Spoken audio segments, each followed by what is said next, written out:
রমাদানের শিক্ষা থেকে আমরা এই 11টা মাস কেন তাকওয়ার মধ্যে থাকতে পারি না, আমাদের শত্রুকে আমরা কেন মহান রবের ইবাদত করতে পারি না।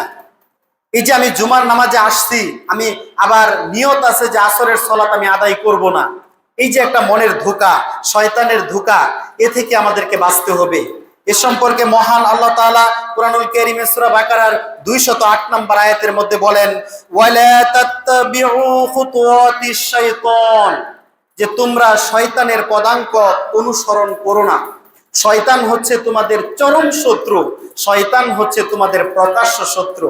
এটা মহান আল্লাহ বলেন, ইন্নাহু লাকুম আদুউম মুবিন, যে শয়তান তোমাদের চরম শত্রু, শয়তান তোমাদের প্রকাশ্য শত্রু।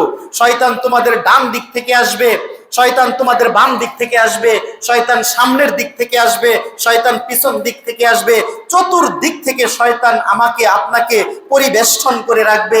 এর মধ্যেও আমাকে আপনাকে শয়তানের ধোঁকা থেকে, নফসের কুমন্ত্রণা, নফসের ওয়াসওয়াসা, শয়তানের সেই ওয়াসওয়াসা থেকে নিজেকে বাঁচাতে হবে। কারণ একটাই, আমাকে আপনাকে তাকওয়া অর্জন করতে হবে। যেই তাকওয়া আমরা রমাদানের 30টা দিন অর্জন করেছি, সেই তাকওয়া ধরে রাখতে হবে। ঠিক এরকম ভাবেই মহান আল্লাহ তাআলা আমাদেরকে নানাভাবে সতর্ক করেছেন। এই সতর্কগুলো আমরা অন্তরের মধ্যে কিভাবে প্রবেশ করাবো। তা আমি এখানে যতই কথা বলি, আপনি যতই বক্তব্য শোনেন, এটা অন্তরের মধ্যে ততক্ষণ পর্যন্ত প্রবেশ করবে না যতক্ষণ পর্যন্ত না আমি আপনি সহি নিয়ত করব।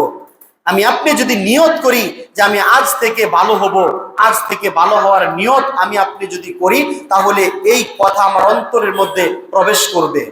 আর আমার আপনার এই বর্তমান সময়ে কাজ হবে দুইটি। একটি হলো যে কোরআনুল কারীমের সাথে থাকা, কোরআনুল কারীম শিক্ষা করা, আর হচ্ছে হাদিস অধ্যয়ন করা, রাসূলুল্লাহ সাল্লাল্লাহু আলাইহি ওয়াসাল্লামের সুন্নাহ মোতাবেক চলা। এই জন্য রাসূলুল্লাহ সাল্লাল্লাহু আলাইহি ওয়াসাল্লাম তিনি বলেন, তালাবুল ইলমি ফারিদাতুন আলা কুল্লি মুসলিম, প্রত্যেক মুসলমান নর নারীর উপর, উভয়ের উপর ইলমে দ্বীন শিক্ষা করা হলো ফরজ।